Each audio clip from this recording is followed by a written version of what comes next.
In this video, I'll be going over how I reset my expenses for the year and some of my yearly goals for my expenses.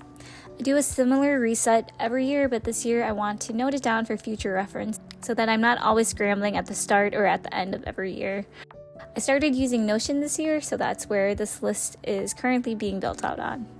A quick overview of what we'll be going over in this expense reset.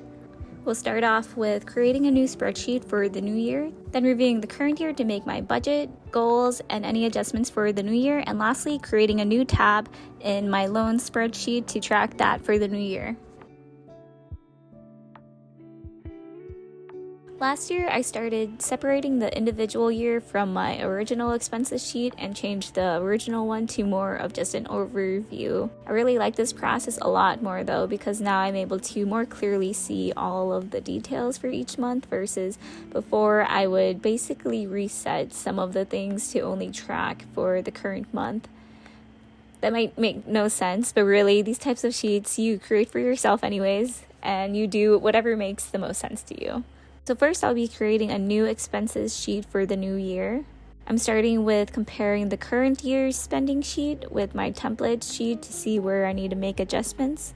I'm going to speed this up in this video, but feel free to pause during any point of this whole process if you need more time to make adjustments. So I'm updating any new rows or columns that I may have added in throughout the year on the main year overview page. Then I'm going through the months to see what expenses I may need to update. For example, change in payments in our home, utilities, loans, typical credit card amounts. I'm also making sure that the bank account formulas are still catching what I wanted to, and any other changes to match it with how I ended the current year and what I want for the new year. Once I have January updated, then I copy and paste that into all of the other months.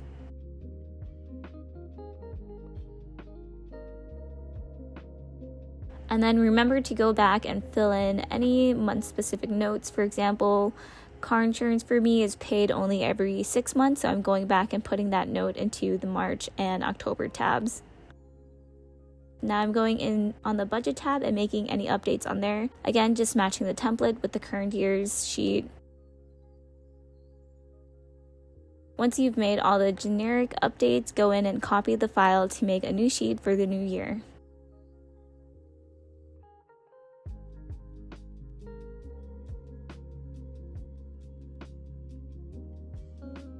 Next, I'll be reviewing the current year to make goals and adjustments for the new year.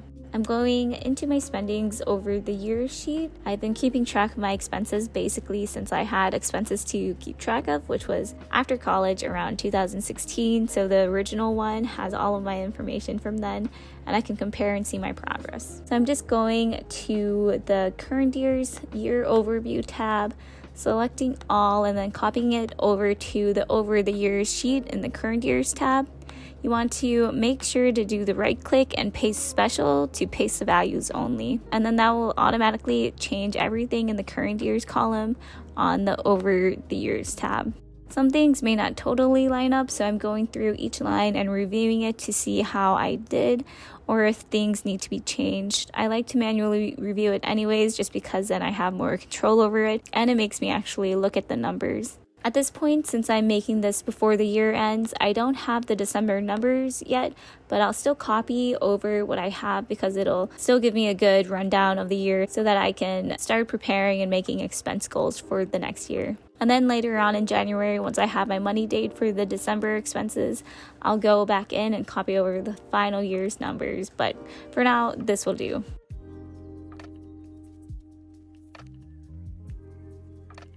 I changed the text to red if it went over the previous year's number and green if it was good.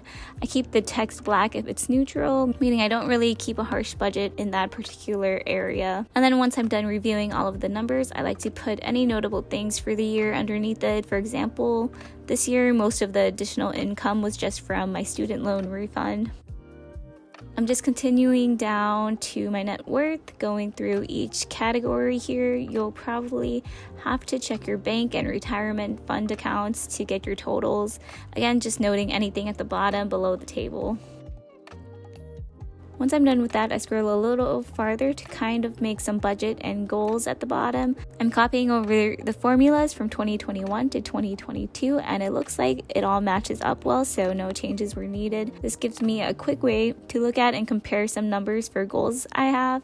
Some of the goals I had jotted down for this past year was to give 5%, save or invest 30%, and keep my normal spendings under 50%. These percentages are out of the total I spent this year. I decided to add a new section for goals so that I can better keep track of the intentions I make throughout the year and see how that might change. And also, I'm able to note how I did on those goals that year. I'm going to the Finding My Budget section now to figure out how I spent money in each category and if I need to change my budget in any of them. I make a formula with the top category, which is food, and then divided by 12 months to give me the average I spent each month in that category. Then I just click and drag that formula to the rest of the categories. I combine the ones that need to be together, which looks like it's just gas and car repairs. And then I make sure the other numbers line up with the correct cells. For a deeper look into my expenses to find my budget, I'm opening up my current year's spending sheet, and in the budget tab, I have the budget I set for that year. At the top, I have my ideal budget that I started with at the beginning of that year, and then the actual spending is just the calculations from the current year.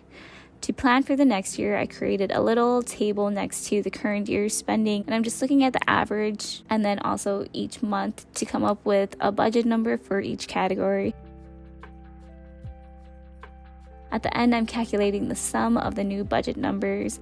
I made a new column to the right of the budget for the next year just to make sure I keep my budget under my income to try to limit myself from spending more than I earn. And of course, I had to make some adjustments after doing this. Now that I've got my budget under my income with a little extra padding, this will be the final budget for next year. I'm moving over the specific categories to the over the year sheet. Now I'm opening up my New Year's spending sheet and changing the budget numbers on there. Starting with changing the budget numbers in the main year tab, I have it set so that it'll automatically change the numbers in the ideal budget section. And I also set it so that it'll automatically change the numbers in each month as well. At the bottom of the budget tab, I decided to add in goals for the new year and noted that it's also on the over the year sheet. This way I can quickly see my intentions throughout the year. I put a lot more intentions for the new year for different aspects of my expenses, like how much I want to make and how many less items I want to buy. That's mainly all for the expenses part of the video and budgeting. To go along with expenses, I'm resetting my loans sheet too. This has mainly been used for my student loans, but I've also used it just to note down any other loans or big purchases like my car loan. But now I'm just going in and creating a new tab for the new year. Initially, I planned to pay off my student loans on my 30th birthday, but now with the plans to purchase a home and how high interest rates are right now on mortgages, I figured it's smarter just to keep my student loans at a minimum while we save more towards our home mortgage. So I'm just going in and manually updating the months. I'm taking out the government one, assuming that it'll be forgiven, hopefully, if that passes through this year. I updated my estimated time at the bottom for when I believe the loan will be paid off. Now I'm going into the goals tab and updating the numbers for the current year there. The spreadsheet is super messy, but at this point I feel like it's not worth cleaning up for me since hopefully I'm almost done with my student loans, even though I added a couple more years since I plan to pay it off slower now with the plans to buy a house. I think when I do buy a home or get another loan, I'm going to just create a whole new spreadsheet now that I know kind of what I want to look at, and hopefully I'll be able to better organize it. So once I've gotten that goals page updated with the year's numbers, that closes our expenses reset session. This leaves us with just one more reset video in this series, which is our digital reset and year reflection. I hope you enjoyed this, and happy resetting.